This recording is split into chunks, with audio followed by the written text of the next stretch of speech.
युद्धपोतों को याद कर लो भाई, ये प्रतियोगिता परीक्षा में पूछेंगे ही पूछेंगे।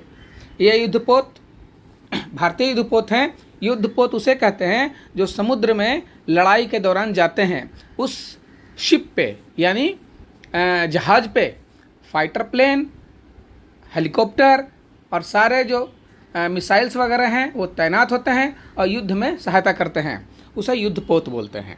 फाइटर प्लेन भी उस पर होते हैं और हेलीकॉप्टर भी होते हैं सुरक्षा के लिए। ये हैं INS मार्मुगोआ, भारतीय नौसेना में शामिल हुआ है अभी।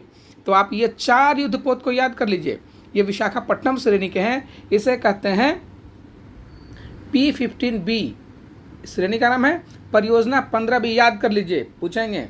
ये इनका जो है वारशिप डिज़ाइन ब्यूरो द्वारा डिज़ाइन किया गया है इन युद्धपोतों को। ये परियोजना B के तहत, परियोजना B याद कर लीजिए।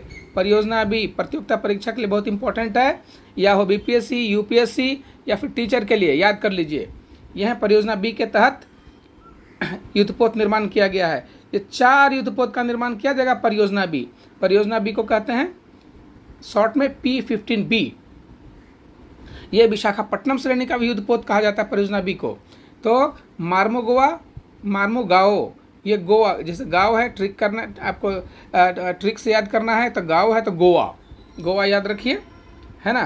तो उसी गोवा जहाँ पर ये बनता है, आप Mazagon dock ship welders limited ने बनाया है इसे। आप इसको ध्यान से याद कर लीजिए। पहला युद्धपोत है INS विशाखापट्टनम, जो कि 21 नवंबर 2021 को शामिल हुआ था। और दूसरा जो युद्धपोत है INS मार्मुगाओ, ये 18 दिसंबर 2022 को शामिल हुआ है और ये अभी बन ही रहा। INS इम्फाल और INS सूरत, ये 4 जो युद्धपोत हैं वो Mazagon dock ship builders limited बना रही है। और इसे परियोजना B में, ये चारों जो युद्धपोत हैं वो परियोजना B के अंतर्गत निर्माण हो रहा है।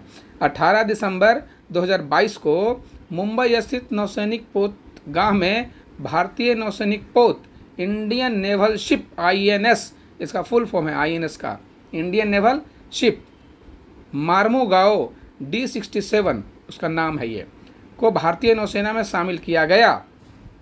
गोवा के पश्चिमी तट पर स्थित एक ऐतिहासिक बंदरगाह पर मार्मुगाओ के नाम पर ही इस पोत का नामकरण किया गया है। तो गोवा के पश्चिमी तट पर है एक ऐतिहासिक बंदरगाह शहर है मार्मुगाओ, तो उसी के नाम पर इसका नामकरण भी किया गया है। ये भी पूछ सकता है। और ये गौरतलब है कि INS मार्मुगाओ परियोजना B माने कि 15B के तहत निर्मित दूसरा युद्धपोत है। आपको जैसे बताया कि ये दूसरा युद्धपोत है। और तीसरा जो है INS इम्फाल और चौथा है INS सूरत, है ना। तो याद कर लीजिए, विशाखापट्टनम, मार्मुगाओ, इम्फाल और सूरत ये परियोजना B के तहत हैं। परियोजना B के तहत निर्मित किए जा रहे 4 पोतों का विवरण निम्नलिखित है। तो विवरण तो मैंने बता दिया, आप याद कर लीजिए, परीक्षा के लिए बहुत इंपॉर्टेंट है। और परियोजना B के पोतों को विशाखापट्टनम श्रेणी के विध्वंसक युद्धपोतों के नाम से भी जाना जाता है। ये विध्वंसक युद्धपोत हैं क्योंकि इसमें आपको फाइटर प्लेन और फाइटर हेलीकॉप्टर और जितने भी मिसाइल्स हैं वो मिसाइल इस पर तैनात रहते हैं। ये युद्ध में सहायता करते हैं। दुश्मन तो डर जाता है, पाकिस्तान और चीन तो ऐसे ही डर जाता है इन युद्धपोतों से। ये भारत में ही निर्माण हो रहा है, सबसे बड़ी बात यह है। INS मार्मुगाओ को भारतीय नौसेना में इन हाउस संगठन वारशिप डिज़ाइन ब्यूरो द्वारा डिज़ाइन किया गया है, इनके द्वारा डिज़ाइन किया गया है। यह पोत लगभग 75% स्वदेशी उपकरणों से निर्मित है और 75 बाकी जैसे कि बाकी जो कुछ इलेक्ट्रॉनिक उपकरण रहते हैं, चिप वगैरह वाला जिसमें कि ऑटोमेटिक बनाया जाता है, उसको वो सब विदेशों से खरीदा जाता है पार्ट्स। लेकिन 75% स्वदेशी उपकरणों से निर्मित है। इस पोत की कुल लंबाई 163 मीटर और चौड़ाई 17 मीटर और वजन 7400 टन है। सोचिए कितना लंबा है ये। 163 मीटर है आपको, है ना, 163 मीटर है इसका वजन है। लंबाई 163 मीटर और चौड़ाई है 17 मीटर और वजन है 7400 टन। यह पोत 30 समुद्री मील नॉट से अधिकतम गति प्राप्त करने में सक्षम है। इसकी स्पीड, बहुत स्पीड मानी जाती है, 30 समुद्री मील, हाँ समुद्री मील, नॉट, समुद्री जो स्पीड है उसको नॉट में नाम, इसकी इकाई है नॉट, नॉट में कहा जाता है उसको, ये भी परीक्षा में पूछते हैं।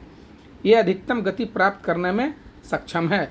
तो ये परियोजना 15 का जो परियोजना 15B का, जिसको कि विशाखापट्टनम श्रेणी का भी युद्धपोत कहते हैं, है ना, वो विशाखापट्टनम है, दूसरा है मार्मुगांव, तीसरा है इम्फाल और चौथा है सूरत, है ना। यानी कि विशाखापट्टनम V, मार्मुगांव M, है ना, विशाखापट्टनम V M, फिर है इम्फाल और फिर है सूरत, VMIS याद कर लीजिए। इस श्रेणी का युद्धपोत ये परीक्षा में पूछेंगे और याद करना बहुत ज़रूरी है। और वीडियो अच्छा लगे तो लाइक, सब्सक्राइब और शेयर कीजिए। और तब तक के लिए जय हिंद।